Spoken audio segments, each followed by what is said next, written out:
evening and welcome to New York City Atheists Live on Tape, brought to you by New York City Atheists Incorporated. I'm your host, Dennis Horvitz, the David Letterman of the Hopelessly Damned. Our guest this evening is from Final Exit, which is a organization devoted to ending the suffering of the terminally ill. His name is Dr. Larry Egbert, and he is, I guess, currently out on bail, having been arrested for having been involved in assisting, I guess it's not assisted suicide officially, but having helped individuals who are diagnosed as being terminally ill, help them end their suffering.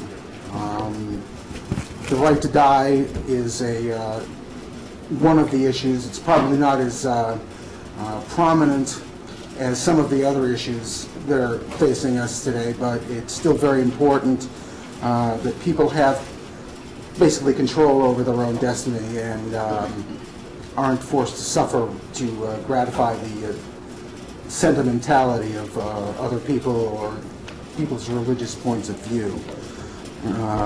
He can tell you about it more and better than I can, so without any further delay, I'd like to introduce Dr. Larry Egbert.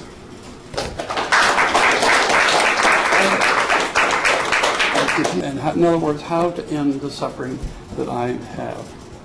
Incidentally, I should, when I was introduced, he said that we do just end of people who are terminal. We've taken a lot of people who are not terminal, and we explicitly argued that this was a legitimate thing to say, that life can be so horrible and so continuously miserable, but still you might have a predictable. An example comes to the person who, well, there have been several movies on this. The person who breaks his neck and is paralyzed from here on down, he can live for decades. There are people who have lived for decades with machine breathing. So now some of them say, I've been reading about a fellow who's a husband of a friend of mine who is such, and he's saying he was a professor before, and now he's in a quadriplegic, and he's saying through the machine that this is kind of interesting. I had a fellow that I used to go see, and I'd go in to see him, and he'd been in an automobile accident, and he was paralyzed from the waist down, and the way he ran the machine to talk, he'd blink his right eye, and the computer would move the letters over that way to the letter he wanted. He'd blink his left eye. He could blink his eyes fine. So he could work his face, but he couldn't breathe, so he couldn't talk. So he'd blink his eyes a few times like that, and the machine would say, "Good morning, Larry." And I'd say, "How are you, Charlie?" And, "I'm fine, Larry. Beautiful day, huh?" And so he could do all that with the machine. Now, what this guy, the reason I say it in that amount of detail, that guy said life was worth it. My friend's husband is saying so far that life is worth it. And so the question is that maybe you would say, well, I can do that, I can handle that. And maybe you say, well, maybe I can't handle that. And that is the idea of autonomy. Because you might say that you can handle it, but she might say, I can't, or vice versa. So that saying that what we will do is we will say to a person, what can you handle? So this is part of my job as the medical director. Part of my job was to try and tease out the possibilities of, are they getting proper care? I had a case one time up here in New York where the lady got so mad at the organization because we weren't going to come and help her die because she wasn't getting good pain care. So finally I was asked to call her up. I called her up and I said, "Ma'am, you're not getting good pain care." She says, "Well, the doctor's giving me everything." And he says, "That's all you're going to get?" I said, "Well, I'll tell you what, you tell the doctor about us organizations, Final Exit Network, you tell that doctor that if he wants some advice, I'll call him up. Just tell him you need some more medicine, because I'm telling you it's lousy." So she called back, said, about a month later, and said, the doctor said, "Okay, yes, yeah, okay." So the idea of doing that and working on a subject like that is what we would like to do. Now, from here on in, everything that I'm going to say has been previously published either in the Derek Humphrey's book, Final Exit, of what the organization is named, Final Exit Network, or in the Philadelphia Inquirer, or in the Atlanta Journal-Constitution, or the Baltimore Sun. Everything that I will say has been in one of those. I have been in jail, as I mentioned, with a fellow by the name of Ted Goodwin, our former president of the organization, Claire Blair, who's one of our guides who lives in Atlanta, Roberta Massey, who is was a former coordinator for the whole country. She lives down in southern New Jersey. Y.L. Hale Rowe, who now lives in Michigan. Nick Sheridan was our coordinator from Baltimore for the southeastern part of the United States. And Frank Langsner, who's from Phoenix, Arizona, who is your guide. So the 7 of us have been arrested. Now, the Final Exit Network is an offshoot of the Hemlock Society. The Hemlock Society came from a fellow by the name of Derek Humphrey, who was an English reporter, newspaper reporter for the London Times. And Derek's wife got a horrible cancer, and it was spreading into the bones and so on. And she basically said to him, Derek, I can predict that time is going down, and it's possible at some time that my life is dwindling. And at some point, it might, in my opinion, become unacceptable. And now the question is, do you accept that concept? But he did. He accepted that as a concept. So the question then is, she then asked him, would he help her get some medicine that would hasten her death? So that she could say, I'm getting to this point, now Derek, I want to go. And he would get the medicine, the two of them would fix the medicine, and then she would take the medicine and die. So the time came, she said she wanted to go, and she went. She took the medicine and she died. Now Derek Humphrey, folks, is a newspaper reporter. I still find this hard to believe. So what did he do? Write it up and publish it. And so then all hell broke loose in London, and the police came, and the church was mad, angry, and everything. So and they still are. The church is angry, very angry about this. And so that I'll give you a little idea of the churches, how angry the church is. And that is Antonin Scalia, who's a justice on the United States Supreme Court, said perfectly glibly that suicide is evil. Just categorically, right across the board. And yet, if you look, and he's saying it as a religious, he's a devout Roman Catholic, and he's saying that it's evil, and he's saying it, but it's nowhere in the Christian Bible, or the Jewish Bible, or in the Quran. So I haven't double-checked the Quran, but I haven't double-checked the Christian Bible. So it's not there, sir. Weren't there a lot of suicides in the early Christian church? Yes, that's exact, and it's all through the Bible. We've been asked not to interrupt because it's on the TV. So, but let's get to the point where it's good to interrupt, I guess. Right? So, but it's not in the Bible, and there were a lot of suicides in the Bible, and a lot of times the suicide was given as an honor. The idea of saying that suicide was evil came from "Thou shalt not kill," which is in the Bible, and it was created in terms of "Thou shalt not kill thyself" by St. Augustine a couple of hundred years after Jesus died. So that this became very, very powerful in society as a power of the church to say that you do not have the right. I'll give you an idea. In the 1700s, if you committed suicide in France, your family would be removed. They'd lose your house. You could not be buried in the church grounds. Your body would be dragged through the streets and hung upside down on the street corner. Oh yeah, and then what was left of your body after rotting for a while would be dropped in the dump. So that's punishment. So, and that's something that got a lot of people's attention. That's medieval. And the idea that has changed, that's in the 1700s. And of course, Scalia is now. So so Derek Humphrey, he moved originally to Los Angeles and worked for the Los Angeles Times, and then moved to San Diego, and he created the Hemlock Society. the Hemlock Society flourished, and there were a lot of people. There were active chapters here in New York City that have been around for a number of years. When I was invited to speak here, I was telling Jane that I've been up here twice to the Unitarian Church in 70-something Street, and she was saying, well, it's our problem, lousy publicity. So apparently, if you're running buses around the city of New York with signs on it about atheism, you've got a better team, so we should hire you. But so this argument continued with creation of the Hemlock Society. They created groups such as this, where we would discuss things of dying. So we discussed the various different facets of the process of dying, and that seemed very straightforward.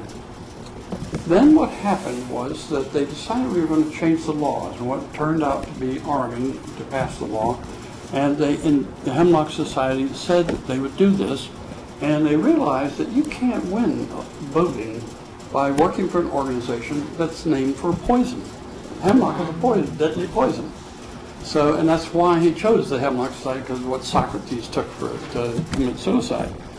So you can't do that. You just don't get votes. The other thing, so they dropped the name of Hemlock. We don't use the name Hemlock anymore. So the other thing that you do not use, you don't go around cheering for Jack Kevorkian either. Because if you want votes, you don't say, I'm like Jack Kevorkian. So because he doesn't get votes. So they got that. What they also did very carefully and very thoughtfully is they reduced the cases that we would take. So they'd say, well, we'll talk to you about death and dying, but we're not going to sit there and be there with you and do things with you. And so they reduced the vigor of what we would do. So we'll talk like we're doing now, but we would not sit with you. Well, a group of people said that's wrong. So how about the person who's dying now or who's suffering miserably now? Why doesn't that person get taken care of? And that's why we created the Final Exit Network. Well, I don't know. I'm a physician. I'm proud of being a physician, and we do pretty good work, folks. And some of the best research show that we will do so that people are comfortable with the process of the way they're being taken care of while they're dying or while they're sick, up to 98%, something like that. The state of Oregon would suggest that people who actually want assistance in hastening death is less than 1%. So, that means that the state of Oregon also, incidentally, has one of the best hospice care records in the United States. So it's the whole idea of saying the state of Oregon, I don't know why the state of Oregon rather than New York or Maryland, but that's just the way they did. So that people can be satisfied with their care 98% of the time, say. The number varies where you get the data. And all we're saying is, what about the other 2%? And a lot of people say, well, it's just 2%. Now, would you go down and run across 7th Avenue against the traffic if you had a 2% chance of dying, getting hit by a truck? No. Why doesn't everybody shake their head? But the answer is you sure would if your grandchild was crawling across the other side of the street. You'd be out there, getting your butt right out there to get across there. So the question is, what circumstances are involved? And that is the whole key to this. So what we're saying is that it's up to you. You decide what kind of life you have, and you will then apply to the organization, and we will then, what my job was to evaluate what your disease is and what you're doing to take care of your disease. I'll give you an example. I'll probably give you 2 examples. This person was a 50-year-old woman who lived in Chapel Hill, North Carolina. And she had multiple sclerosis for about 15 years. She was gradually getting more and more paralyzed. She had a wheelchair. She'd gotten used to the wheelchair. She put up with the wheelchair pretty well. She didn't have much pain, which was a blessing. The reason she wanted to die was because of the horrible indignity of going to the bathroom. Now, get an idea here. So we discussed this in detail. Imagine, you said, now here's an old man from Baltimore, Maryland, talking to a middle-aged woman about going to the bathroom for an hour. And we talked in detail about what was the indignity involved. And finally I said, well, have you set a date that you'd like to go? And she said, yes, how about the 5th of January? So I said, 5th of January is just early December. And I said, well, why the 5th of January? And she said, well, first of all, you're going to have to drive all the way from Baltimore, and it's about a 6 or 7 hour drive. So that's a Saturday. So it's Saturday afternoon, make it easy for you. The second reason is, that's the first Saturday in January it was. The second reason is that my kids are coming down from New York. She was originally from here. My kids are coming down to spend Christmas with me in New York. So I said, okay, see you the 5th of January, and I'll call you. Oh, by the way, I'm going out of town over the holiday, and I'm going to my in-laws. My in-laws live in Amarillo, Texas. So my wife and I get to Amarillo, Texas, and my mother-in-law, who's a feisty old lady, she comes out, she walks out here, and she says to me, she said, Larry Egbert, would you tell me how come some lady calls me up from Chapel Hill, North Carolina, and tells me death is canceled? Now, what she had done, and this is really fundamental to this idea, what she had done, the George Washington Bridge, you can do that. People will try and stop you, but you can do that. Your family will not be punished for it if you do that. But my job is to say, well, let's talk this over a little bit, like the woman from Chapel Hill, North Carolina. Let's talk about this. And so that's my job. So you have but there are there's a certain threshold that has to be crossed. In other words, certain conditions that have to be met before you will do this. In other words, somebody that's 24 and just, flunked out of law school, you're not going to obviously. Right. Well, I'll tell you where this is agonizing. As a matter of fact, it's agonizing with the 50-year-old woman. And the woman who has emphysema, who I was hoping to be here, she's been awfully sick.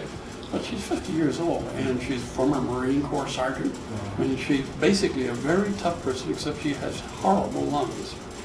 Now, the question, and so I'm very uncomfortable about that, but I'm saying June, or maybe June. June, well, you sure? And she's been 3 years now, just over 3 years, sort of saying, well, put it off a while. Yes, ma'am. I wanted to know how they managed to make out a RICO complaint, because they have to prove racketeering. I don't hear racketeering as a crime of profit and corruption. Yeah. And, Yeah, but she wants to, for both my viewers. The question is, how do they make out the RICO complaint? How do they? Because there are elements of that. What would racketeering and corruption. I mean, they seek you out, and you're not in this for profit. So I'm just interested in how they made that charge. Yeah. So are we. And one of the major things that my attorney reported to me a few weeks ago is to get that money back and get the racketeering, because using the RICO charge, that's how they picked up the money and put the money in and held the money. So that to get that back, it'll get the RICO out. The question is that assisting in a suicide is also illegal, so it doesn't reduce the case as far as we're concerned as a person. But it certainly gets the money back into circulation so that we can defend ourselves. Yes, sir. I can see two possible goals of the organization. One is to help as many people who have a reasonable need to die. And the other is to set legal precedents to change the laws. And so you want to get charged with crimes and taken into court. Or, if you didn't want to get charged with crimes, why not just transport these people to a state where it's less treacherous than Georgia? Well, to answer, that's actually two questions. The idea of changing the laws is where we split into two organizations. The organization, we essentially said that we aren't into changing the laws. We're into taking care of individual people with individual complaints. The Compassion and Choices is also here in New York City and has worked very, we were basically the same organization in the Hemlock Society, so now we're split into two organizations.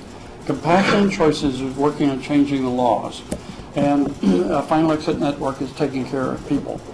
Now, Compassion and Choices will say they're taking care of people, but then if you come with a case, like if you come, well, the person, for example, in Arizona had a huge psychiatric history, and Compassion and Choices would not take that case. And we would argue it.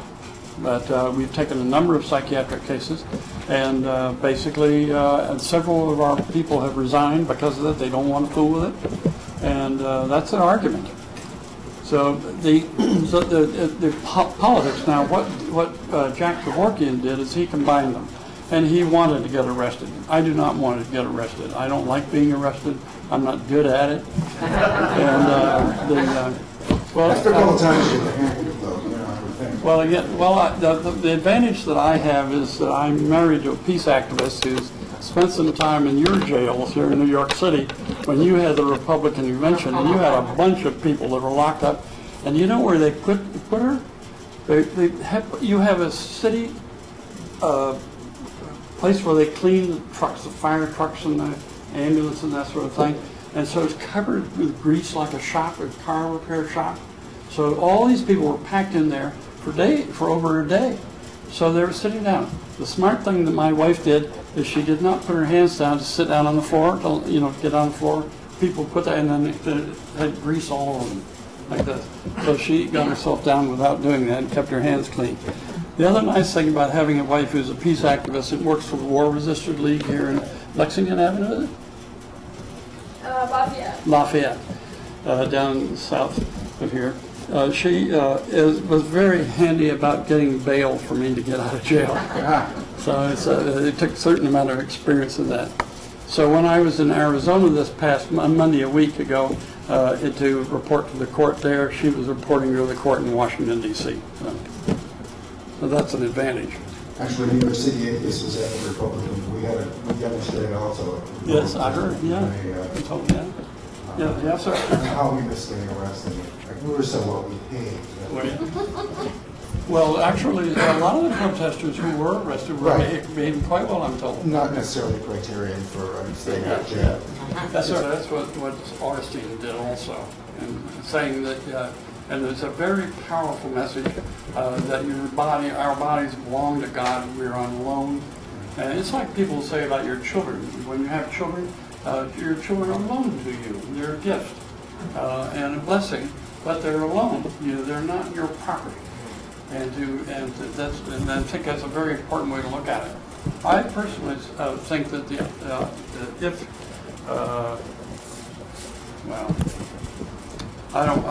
I'm not going to talk about what God does. I think the idea, if you want to believe in God, go ahead, but it's not. I think it's a bunch of nonsense. In fact. The first time I'm talking about clapping. That's the first time I've ever clapped for saying I was an atheist. But when I got out of jail and I went to church, I'm a Unitarian. I went to the Unitarian church, and the president of the church came trotting down and said, "I thought you weren't out." And I said, "Well, I am." And she said, "Would you say a few words?" And I said, "Oh, sure." So I got up and in 3 or 4 minutes I gave this talk. And well, my jingles, the Unitarian Church, they stood up and they clapped. But the feeling from a group, which I feel here, of support is so wonderful. And I was told later that they'd never seen a bunch of Unitarians stand up for clap for anything. And I didn't mean to say it's good, but the idea that you're going to cheer, I think this is a very important idea to keep on talking but still, my medical students think I'm opinionated. My question is, you said you became a doctor in 1952. You said when you first became a doctor, if somebody said they wanted to commit suicide, they thought they were crazy. Has the medical, I think, changed your point of view compared to now? If someone says they wanted to die, do they still look at them like they're crazy, or has the medical view changed? The medical profession changes its mind very slowly. And for example, they like having care for everybody in the United States. The American Medical Association has steadily fought that. You say, well, you think you became a doctor so that everybody could be healthy? That's a good reason to become a doctor, no? And then find out the American Medical Association is opposed to the process of working on that. You might, I'm an anesthesiologist, or I was an anesthesiologist, and I found it fascinating that when chloroform was introduced in England, the church people came out of the woodwork and became a really powerful political force, very much like the fundamentalists are working now. And they said that women are supposed to have pain when they have their babies. It's biblical. So therefore they were supposed to do this. So well, what happened was that there was this woman in London who didn't really believe in that, and so she had the doctor come over and give her some chloroform for her baby. That baby became George VI of England, and her name was Victoria. Now, when Victoria says it's okay to breathe a little chloroform for you when you have your baby, finish. The church eased off. So it's a political thing, and that's why I think the politics of saying, because she had the right, because she was the queen. Now the question is, do you have a right to have this kind of comfort care when you decide? And that's the argument that goes on. Now, if I can tell you, as a matter of fact, I know a doctor who's a friend of mine here in New York, and she died. She had a cancer, and she died. And a friend of mine who'd been taking care of her knew how she died. And so we can take care of ourselves all right, pretty well. The question is that you have to argue is, why don't we take care of you? And that's it. Yeah.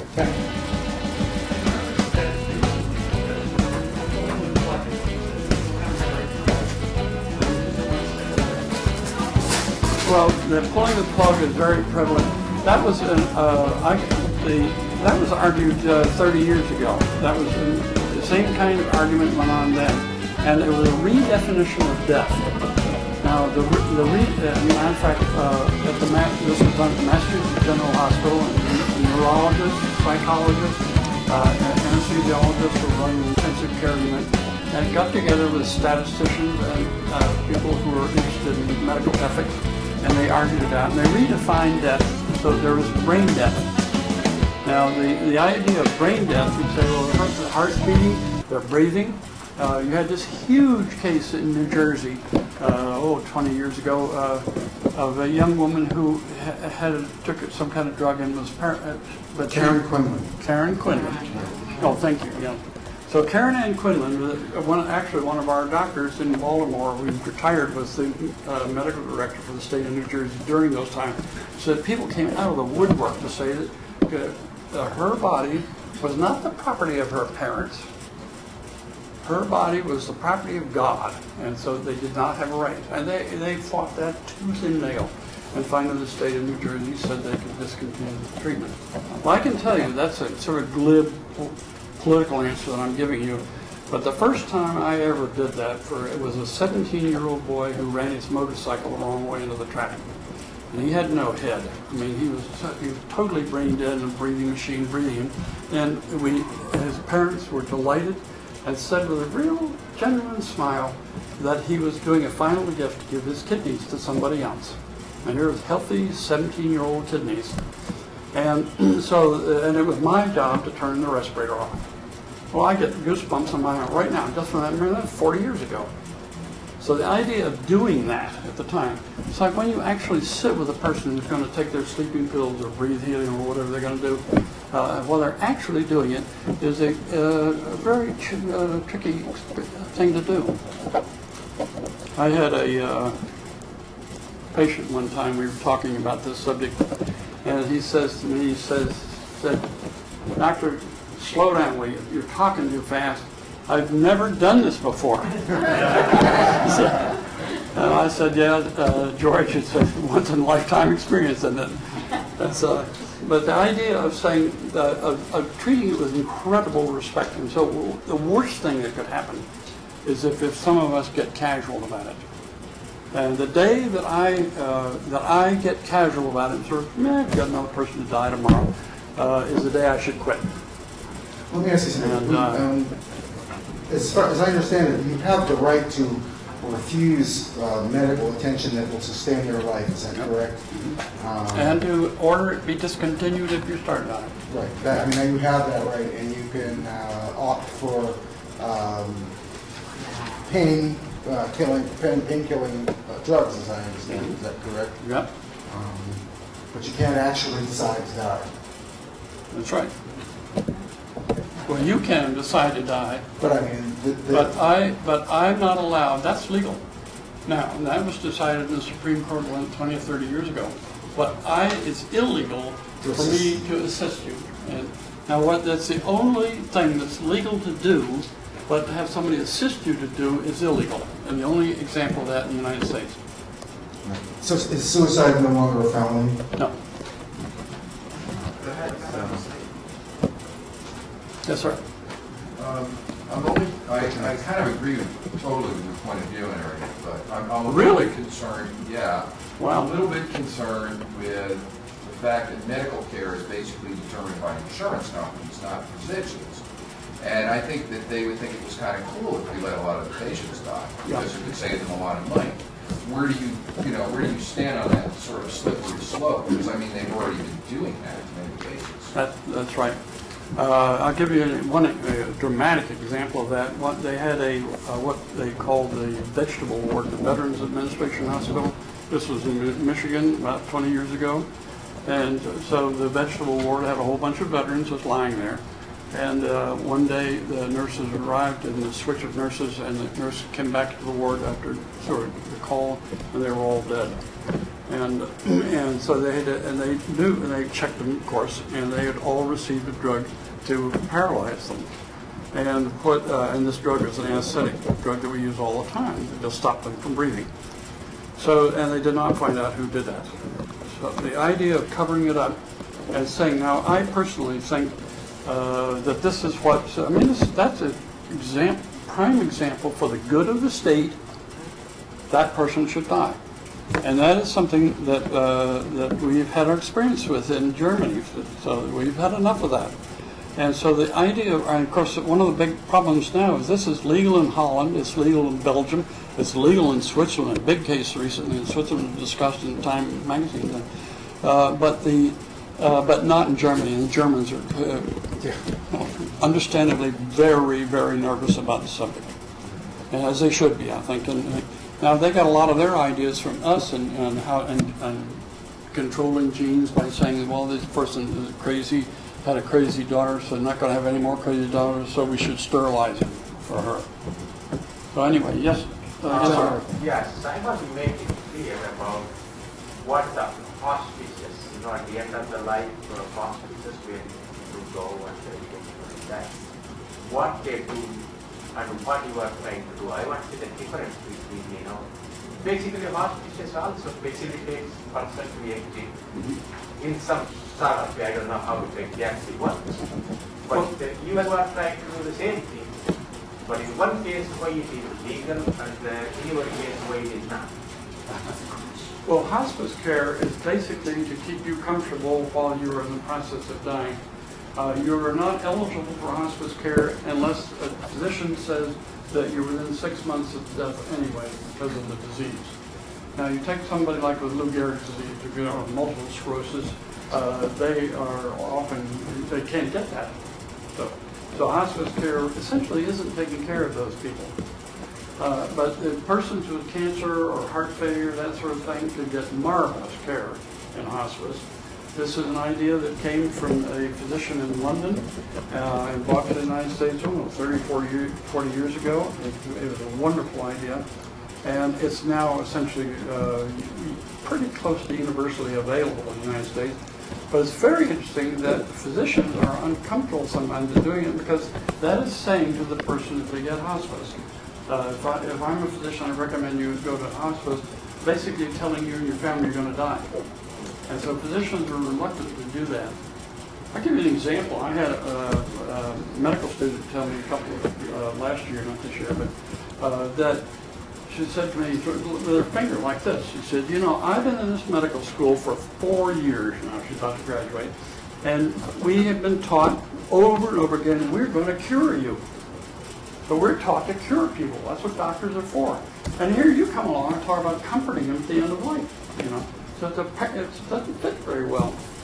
The best data that the best story that I know relevant that discomfort is a professor, a psychiatrist by the name of Kubler-Ross a number of years ago, worked on the idea of death, did a real beautiful book on death. The way she found patients who were dying, she would go sit on the medical board somewhere, and she'd just sit there near the nurse's desk, and she'd watch the rooms. And the room where the doctors and nurses tended to avoid was where a person was dying. So then she would go to that room, and that's how she got that idea. And she would, and guess who knew all about who that person was, what kind of person was? The cleaning lady. Because the cleaning lady came by while they're mopping up the room, they talked, you know, they talked, so they knew what the kind of human being. So to go back to your question, Joe, and that is the idea of a slippery slope. You mentioned the term slippery slope. There have been some very careful research by this professor from the University of Utah on the slippery slope in Oregon. Oregon has had this for a law for 11 years now, and there's no sign of slippery slope. In other words, they haven't been increasing likelihood. There was worry that crippled people would be more likely, or disabled people would be more likely. Didn't happen. There was worry that minorities, there were a fair Indian population there, didn't happen. This is something that essentially, at least in Oregon, white educated people are doing. So, and I think that makes me uncomfortable, because the idea of having the elite, in other words, an elite, educated, elite, rich, talk that, are being able to use this, and sooner or later that's got to go. And the Dutch should take care of that by having universal health care. So when you forget universal health care, so the economics is taken out of it, this would make us more able to provide that service. Yes, ma'am. Congressman Britt serving yesterday about hospice care seeking to go into old age homes. They want it because it takes some of the burden off them. Hospice gets paid by us unsolicited. So usually it's the family that has to ask for hospice care. But they went in unsolicited, looking for business. Yeah. Well, I think anytime you're looking for business, for example, I don't get any money. I haven't earned a nickel out of this.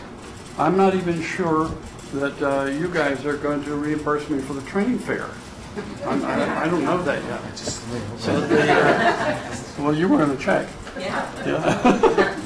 So, but the idea of, no, let me finish this. The idea of making an economic statement, making money out of this is wrong. We had one of our guys we found who was in Southern California, who we found out was charging a couple of $1,000s for a patient. And we sort of laughed and said, that can't be. You know, we've made it very clear to the guys when they're in our course of training that this is a non-profit and money. We get reimbursed, but for care, but we don't get paid. And this guy was getting paid, so we fired him. How big is it when you say you have people in California? How many people do you have in all the states? Nationwide.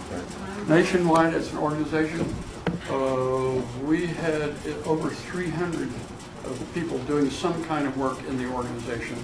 And I ran in my files of the medical cases, of the cases that are being approved medically, running roughly 120 all the time. And of course, they were coming in. Some of them were dying on their own, some of them withdrawing, and some of them died on their own. But it stayed around somewhere between 1 and 200 of actual patients in care. I have a question. Yes, ma'am. What other states legalize this right of dying? Oh, well, the states that have legalized it are Oregon and the state of Washington. The state of Montana has not legalized, but a judge there has said that there's no law in the state of Montana that makes it illegal. Also, for example, the American Civil Liberties Union has said you have a right to do it and make it a policy. There's nothing in the laws that say that you don't have such a right. So So the question is saying, challenge that right, which is unfortunately, we're in the process of doing.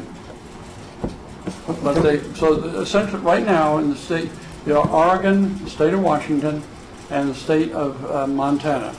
The states that have tried it and failed are California has tried twice and failed, Vermont, Maine. I think those are the only states that I know of. Yes, sir. California wants all homosexuals to kill themselves, basically. So that's what it is. Well, one of the things about you brought up as a side subject, and that is the idea of homosexuals or the idea of gays and lesbians. But I'll tell you, the state, I don't know how many of you recall the state of Connecticut, but versus Griswold, or Griswold versus Connecticut. Griswold in Connecticut, and this was in the 50s, this went to the Supreme Court. In Connecticut, it was illegal for married couples to use contraceptives in their own homes. And it's Griswold who challenged that. This led directly to Roe versus Wade, so you can see why it's of interest to us. And so the idea of saying you have a right, what we're saying is you have a right to do what you want to do in your bed, and I don't have a right to tell you no. And neither do the police. Well, that's not true. So you have to argue it, and that's the gist of my talk. Yes, sir. Oh, I'm sorry. I just want to just reemphasize, if somebody is obviously emotionally distraught, like some 24-year-old, you're obviously not going to, you're going to try to talk that person out of it, right? I mean, you're going to... Is that a question? If it is, it's the dumbest question I've ever heard. Well, stick around. I've got plenty more. So, no, but I mean, I'm just saying this to emphasize because, you're not going to... Well, we have, I'll give you an example to push the idea a little bit. We had a woman who was bipolar, and she would get manic and then she'd get depressed. First time she got manic and got depressed when she was 17 years old. I met her when she was 65 years old. When she got into a manic phase, before she went into the depression phase, she'd go down to the nearest bar and proceed to tear it apart. I mean, violently, wild. The police would come, put her in a cell, lock her up, put her in a padded cell, finally get her drugged down. Then she spent a few months in the mental hospital. So she's done that all her life, from 17 to 65. And she could feel it coming on again. And she said, I don't want to do this anymore. Would you please? Well, we had in the organization a knockdown, drag-out battle on should we be there. So, and we agreed to do it. Well, I was assigned to be the senior guide on this. And so here I went up to Michigan. It was in Michigan. Went up there, and here it was actually in Ann Arbor, Michigan University. And here's this very attractive, very intelligent, 65-year-old woman. Books lining her lovely home and that sort of thing. And she was not manic and she was not depressed at the time. So I was extremely uncomfortable. And I knew her history. I had it all there in front of me. I'd gone over it very, very thoroughly. I'd had a psychologist who was also with me at the time who had evaluated her from a psychological point of view and said that she had what she said she had. And it's reasonable, but it was so uncomfortable. And I hope it stays that way. No, she died. We helped her die. We watched her. Yes, sir. I recently supported two friends who had to put their dogs to sleep, and I was thinking when you're going through that process, that animals in a way have more rights than humans do because they can put their dog to sleep without any pain. Yeah. I asked my medical student, we had a questionnaire from medical students a couple of years ago, and we asked them that question and said, now if your dog, your neighbor's dog has a cancer in the spine and is obvious suffering, would you, and they know you're a medical student and you can get some of these drugs maybe, would you put the dog to sleep? And the medical students, all of them said, yes, of course. Then about 4 or 5 questions later, in the identical question, but instead of the dog, it was the neighbor himself who had the cancer. And then, a couple of students picked up what I was doing to them. But essentially they said, no, I wouldn't do that. And then one of them put a little note in the questionnaire and said, well, I would if it was legal. So the idea of the fear of the law, and we want to be afraid of the law. You're supposed to respect the law, and it's just a dumb law. That's all. It needs to be changed. But psychologically, I think most Americans are pretty ready to change it. Why would you have, it is disturbing to hear that you had come with you, why wouldn't it be a psychiatrist who might give her the medication that can balance out those two states? Yeah. A lot of people who are bipolar take medication and they seem to be functioning. That's right. Yeah. And what my job was to make sure that she had done that. And she had done that pretty darn well, except every now and then it didn't work. So that she, and this is a characteristic of depression anyway, that I've done a lot of anesthetic for electroshock therapy, and it works beautifully. It's just a wonderful, wonderful thing, the electroshock therapy. But 3 or 4 years later, you'll see the person back again. So it comes back and it's recurrent. And people know that. So that she would do very well, and then she would go down again. So now the question is, if she can go, that's the question you're asking. She can predict that she's going down, and are we going to go sit with her when she dies? And yes, sir. Someone who hasn't asked a question there, please. I used to belong to Hemlock, and I belonged to Final Exit and Compassionate Choices for years, and I firmly agree. But there is a big difference, as you say, between Final Exit and Compassionate Choices. And they are, I believe it has passed now, a palliative care law here in New York that Compassionate Choices has been working, and I think it's passed. Yes, it has. Yes, very recently, yeah. So trying to get some of the laws changed is where I think basically it's at.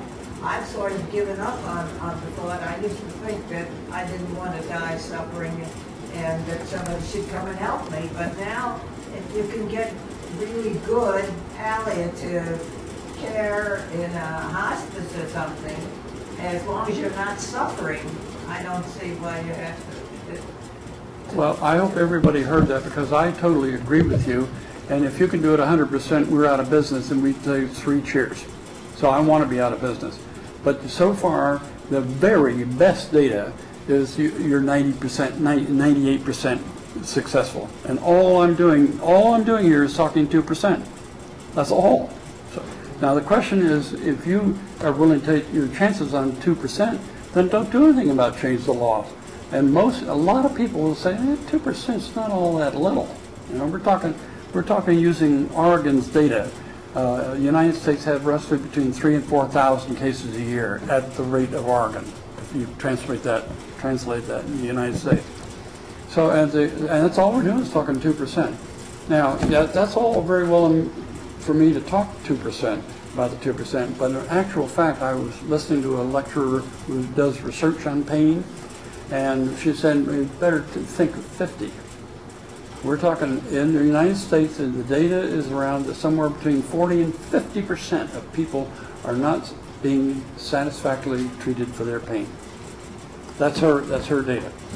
What we do know also that the doctors are doing this on the quiet. Anonymous questionnaires will go out, and the doctors will do this on the quiet. The best one that I can remember right now is in San Francisco. The doctors taking care of patients with AIDS. Something like 50% of the ones that sent this anonymous questionnaire said they'd help the doctor, help the patient actually hasten their death. In my medical school, when I was in Texas, the medical student, when we were talking about something, he said, well, I've seen that on the ward. The doctor just quietly do it. So I said, well, that's the problem, is because how do you know the doctor's doing it right? How do you know it's the right case to do? And it's like I was giving the example of the woman from North Carolina. Was that, if I'd just gone and done her on the 5th of January, was that good? It's not. It would have been much better to have her go another year. Or the person with emphysema that isn't here because of her emphysema, but she's had 3 years, which she's very happy with. So is that good? That's because we were talking, and we kept on talking. And I think that in the long run, we will, if we do this on the quiet, sneaking in and do this with people in the quiet, we're looking for real trouble. It's much better to say it's public. It's much better to advertise like we advertise it. It's much better to have people talk and talk and talk about it. So if you come to me and say you'd like to hasten your death, I can tell you the first answer is going to be, like I told my friend, why? And then we start talking. And by the time I will get through with you, you will have a very concise, a very precise knowledge of why you as an individual think it's a good idea. and you will know why I think it, why I agree with you, or you'll know that I don't if I don't. Yes, sir. Oh. I was curious, for people to support the cause, what ways are available either through financial or volunteering for people to support both people who, and the question is twofold, people in the medical field or in the psychological field, like social workers, pharmacists, and so forth. Are there special opportunities for them, and also for people who are not in any kind of helping or medical field? Well, if we have in Final Exit Network, most of us are not physicians. Most of us are lay people. Most of us, all the people that have signed up to work have some kind of psychologist or nursing or social work, that kind of thing. And virtually all of them have had somebody who they know had died or they've gone out. So how many of you people here have volunteered in a hospice sometime? No one. So usually when I've given this kind of talk, one or two people say that the people who have volunteered for hospice, we'd love to have them because it's been there and sort of molded us on over. Get talking with people about their relatives, and I've had more stories that people say, well, you know, it's great to talk about, but the way my father died, and then I get this story. And I've had dozens of stories like that. So I think I don't know, how am I doing with answering your question? Actually, we're getting the blinking light on the camera here, so we're running out of time. We're running out of time. I want to thank you very much for joining us. We will have your contact information if anybody wants to get in touch with you and find out more about the organization. If you want to find out more about the organization, or if you want to die, you can Google us. It's called Final Exit Network, and we have a web. It has a telephone number. The telephone number has been moved because of Georgia. It used to be in Atlanta. The telephone number is now in New Jersey, and it's in the. I have it here if somebody wants me to look it up. So it's an organization that's to die for. Sorry. It's a dying organization. It's a dying organization. It's just okay. Thank you very much. Thanks again.